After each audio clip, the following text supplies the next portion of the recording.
Is Bitcoin the answer? Hash rates are going up, prices are going up, higher prices. Can we expect that?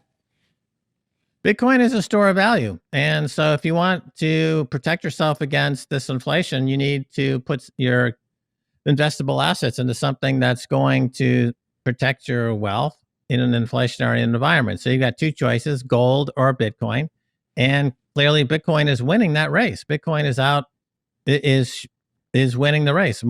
Capital is flowing into Bitcoin, not gold. Gold is acting atrociously, and for a lot of different reasons. Mm-hmm. And investors are deciding to go into Bitcoin as a store of value, and that's the only answer to escape this money printing insanity.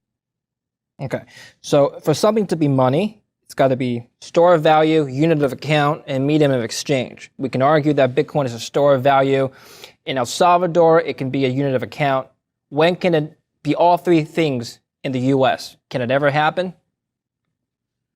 Of course it can happen in the U.S., but I think the way to look at this, again, is to get out of a U.S.-centric point of view and to look more globally and understand how game theory works. So when you see what's happening in El Salvador, when that spread to Latin America, and you see it happening to Africa, okay, those are emerging economies, those are peripheral economies.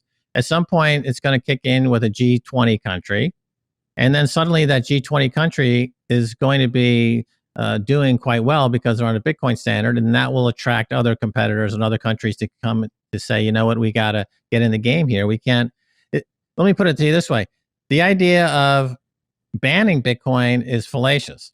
It's not, the risk is not, or the outcome is not that countries are going to ban Bitcoin like the US.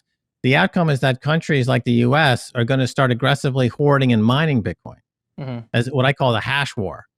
So in other words, the US at some point, they'll figure out that, you know what, we have 8,000 tons of gold and we have a lot of treasury bills, but we don't really have any Bitcoin. And to stay competitive in the 21st century, we need to build our Bitcoin position. We need to start hoarding Bitcoin. We need to start mining Bitcoin.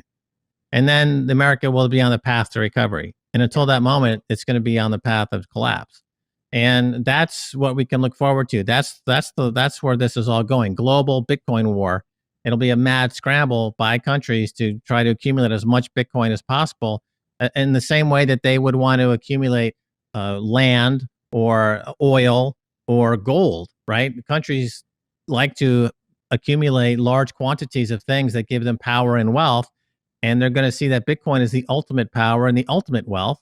And that is going to drive this global scramble by the superpowers to own as much Bitcoin as possible. Mm-hmm. That increases the hash rate, it increases the security, it increases the price. That's how you get to $1 million of Bitcoin, $2 million of Bitcoin. So let's recap everything you've said here. When global superpowers adopt more Bitcoin, when the politicians in a couple of years' time all scramble to make a Bitcoin standard, what's going to happen to the price? We're at $45,000 today. What's a price that makes sense to you, Max? Well, you know, I always say that there is no top for Bitcoin because there is no bottom for fiat money. You know, if you're going to say, you know what I mean? If you're going to price Bitcoin in fiat money, the price is infinity because all fiat money goes to zero. If you price it in ounces of gold, you know, that would be a different way to price it. I think a more valid way to price it. I'm not sure exactly what the exchange rate is, ounces of gold to Bitcoin, you know, 40, you know, and then whatever that is, multiply times 100, and that's where we're going. Wow. Okay.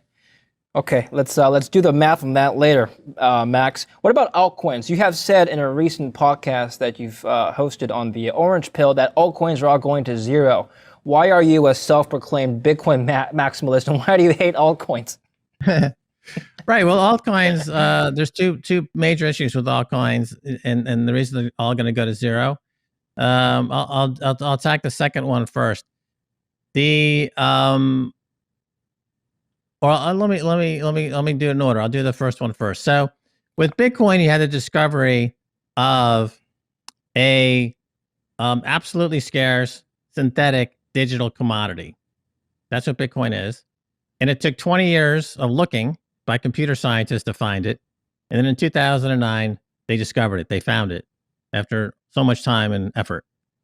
And it everything. So there was no expectation of cash flow. It was simply an exercise by computer scientists. Can we discover? Are we going to be there when this perfect, absolutely scarce synthetic digital commodity is discovered? And they succeeded in 2009 without the expectation of future cash flow. Everything that comes after Bitcoin is essentially saying we're like Bitcoin. And therefore, because of the way it's done in the market, this perfect, pristine coin, because of the way it's done, we have an expectation of cash flow. So therefore, it's a security.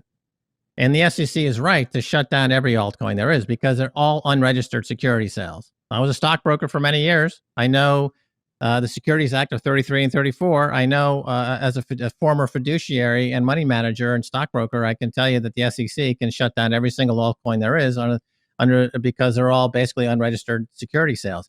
Something like Ether with a 70% pre-mine is clearly an unregistered security sale. Plus, it's totally centralized. They're all centralized, either absolutely centralized or relatively centralized to Bitcoin. There's a single point of failure. They're easy to take down. And I think as the friction between the governments and Bitcoin in countries that don't want to adopt a Bitcoin standard, let's say the U.S. doesn't want to adopt a Bitcoin standard, and they take a hostile position toward Bitcoin, they're gonna kill all the altcoins because they're easy to kill because they're centralized. You can go kill Ether tomorrow. The servers just it's not distributed through thousands of nodes all over the world. It's all concentrated in a few servers. Some of them are on Amazon Web Services. You just call Amazon and say, "Hey, shut the Ether down," and it's gone. We just had a hack this week of a DeFi hack, $600 million. Right? It's all garbage, and so the market's going to weed them all out. Anything that's not Bitcoin is centralized garbage, and it's all gonna be weeded out. And all those folks, however, are going to come to Bitcoin, and it's going to increase kind of the presence of Bitcoin, if you will. So there's half a trillion or three-quarters of a trillion in capital tied up in these garbage altcoins and DeFi and all that nonsense. That'll migrate over to Bitcoin, and it'll strengthen the hand of Bitcoin. So we're going to see that. We're going to see that migration happen. So you put it all together and you end up with Bitcoin becoming much more powerful, altcoins disappearing, and governments on the back foot, scrambling, not knowing what to do, as it should be. You're not a fan of proof of stake, Max? You can stake altcoins, you can earn interest. No, proof of stake is fiat money. It's exactly fiat money. It just recreates the exact problem of fiat money. Fiat money is proof of stake. You have a lot of fiat money, you have power to go change laws. That's proof of stake. It already happened. It's called the U.S. dollar. Recreating fiat money with digital money doesn't solve anything. It just creates more of a problem. Proof of stake is garbage. It doesn't work in theory. It doesn't work in practice. You don't think the Ethereum flipping is happening then? People have been telling me Ethereum is going to flip Bitcoin. It's going to be the best. It's going to be the next biggest cryptocurrency in the world by market cap. And they list a bunch of reasons, including superior technology. And better utility, potentially even better store of value. You don't agree with that? No, Ethereum is centralized garbage. The transactions are reversible, as they have been many times in the past. It's got a huge pre-mine that's dropped onto the market, which is messing up price discovery.